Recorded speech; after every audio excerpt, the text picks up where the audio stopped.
The sun hung low over the endless plains of Montana, painting the sky in strokes of fiery orange and bruised purple, as if the heavens themselves were weeping for what was to come. Jack Harlan, a cowboy whose calloused hands had tamed wild mustangs and mended broken fences under skies that stretched forever, spurred his horse toward the billowing smoke rising from the horizon. The wildfire had come without mercy, devouring the dry grasslands like a vengeful ghost, threatening not just his ranch but the sleepy town of Willow Creek that clung to its edges. Jack's heart pounded harder than the thunder of hooves beneath him, not for the land he'd poured his soul into, but for Emma, the woman who had thawed the ice around his weathered heart after years of solitary grief. She was back at the barn, insisting on helping load the last of the horses into the trailer, her laughter cutting through the chaos like a lifeline. But as the flames licked closer, Jack knew this fire wasn't the only thing burning him alive. Emma Riley had ridden into Jack's life 2 summers ago, a city girl from Chicago with a backpack full of dreams and a sketchbook stained with charcoal drawings of forgotten prairies.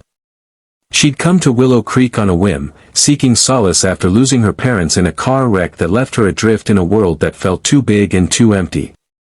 Jack, still haunted by the ghost of his late wife who had slipped away in childbirth 5 years prior, had spotted her at the local diner, her eyes the color of storm clouds, sketching the grizzled old-timers with a tenderness that made his chest ache.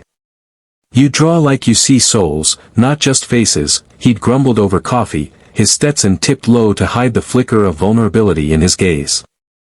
From there, it unfolded like a dusty ballad, late-night rides under starlit skies, her head on his shoulder as they watched the herd graze, and whispered promises that maybe, just maybe, love could mend what loss had shattered. Emma had a way about her, a quiet fire that turned strangers into friends and strays into family.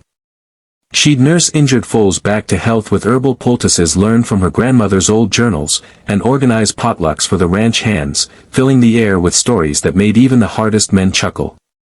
But beneath her radiant smile lay a secret heavier than the Montana winter snow, the cancer that had bloomed in her lungs like thistle weeds, diagnosed just months after she'd chosen to stay. Doctors in Billings had given her a year, maybe 2, if the chemo held. She hadn't told Jack. Not yet. Why borrow sorrow from tomorrow, she'd whisper to herself in the mirror, tracing the fading freckles on her cheeks. To her, every dawn with him was a gift, not a countdown. The fire's roar grew deafening as Jack crested the hill, the acrid smoke stinging his eyes like accusations. He could see the barn now, a silhouette against the inferno, and there was Emma, her auburn hair whipping like a banner in the wind, coaxing a young mare named Willow, the horse she'd bottle-fed as an orphan, toward the open trailer. The other hands had already evacuated the stock, but Willow was spooked, rearing against the flames that clawed at the corral fence just yards away. "Come on, girl, you can do this," Emma coaxed, her voice steady as a hymn, though Jack spotted the tremor in her hands, the pallor that the firelight couldn't hide. He leaped from his horse, boots hitting the scorched earth with a thud that echoed his racing pulse. "Emma! Get out of there, the wind's shifting," he bellowed, grabbing a rope to lasso the gate shut behind them. But Willow bolted sideways, snapping the lead and trampling toward the blaze. Without hesitation, Emma lunged after her, her slight frame diving into the path of flailing hooves and embers.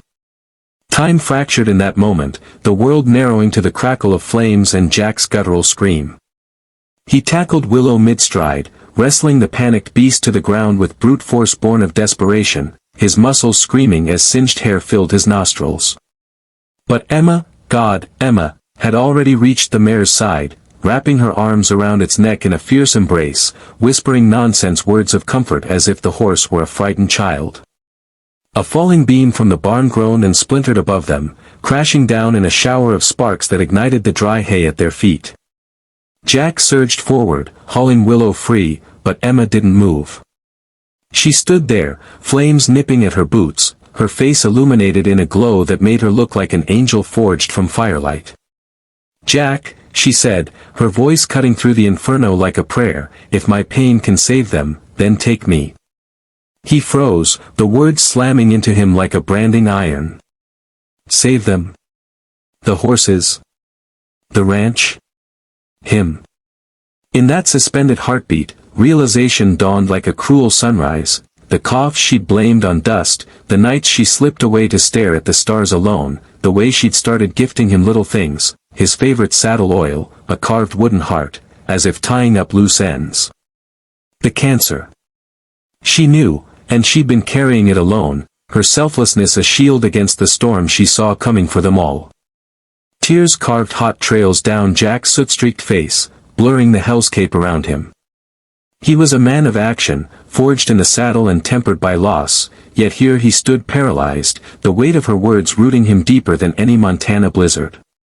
"Emma, no, you don't get to decide that," he choked out, lunging to pull her from the blaze. But she held fast, her eyes locking onto his with a depth that stripped him bare. "I've been dying a little every day, love," she confessed, the roar of the fire swallowing her whisper, "but watching you fight for this place, for us, it's shown me life's not about how long we burn, but how brightly. If I go now, saving Willow, saving you from this fire in your eyes, let it be my light." An unexpected surge of wind then betrayed them, whipping the flames into a vortex that separated them, embers swirling like malevolent spirits. Jack's world tilted, in his mind flashed visions of alternate lives, one where he'd never met her, safe in his solitude, and another where he'd begged her to fight sooner. But profound clarity pierced the panic. Her pain wasn't a curse to hoard, but a spark to ignite kindness in others. With a roar that rivaled the blaze, he charged through the wall of heat, scooping her up as the trailer door slammed shut behind them, Willow safely aboard. They stumbled into the open, collapsing onto the dew-kissed grass beyond the fire line, the volunteer firefighters' sirens wailing in the distance like a chorus of redemption. The blaze was contained by dawn, thanks to the chain of neighbors who'd answered Jack's frantic radio call, old rivals turned allies, pouring water from tanker trucks and beating back the edges with wet burlap sacks.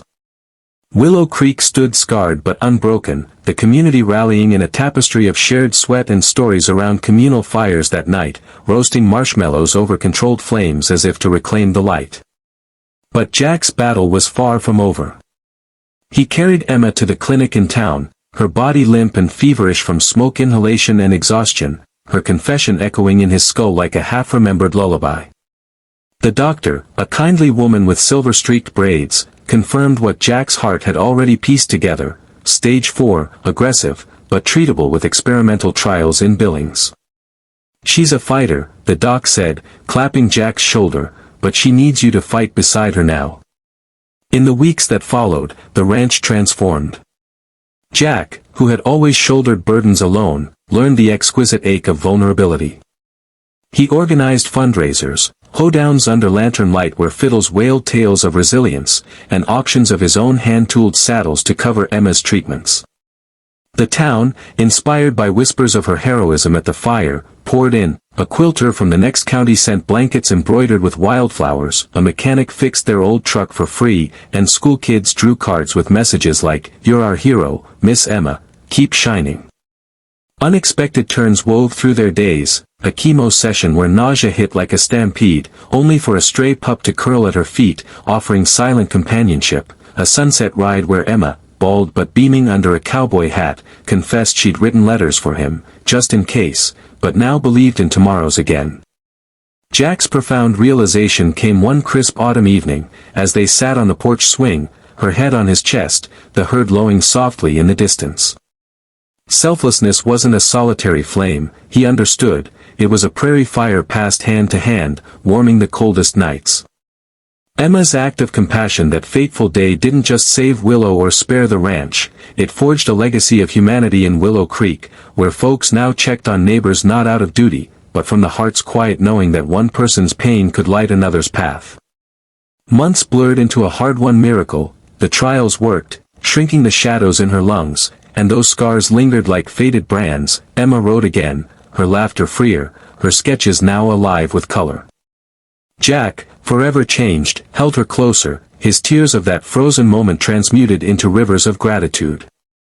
In the vast American heartland, where winds whisper secrets to the endless sky, they proved that love's true measure isn't in the years we claim, but in the kindness we kindle, a beacon for wanderers everywhere, reminding us that even in our deepest pain, we hold the power to save not just others, but the very best of ourselves. And so, under those same Montana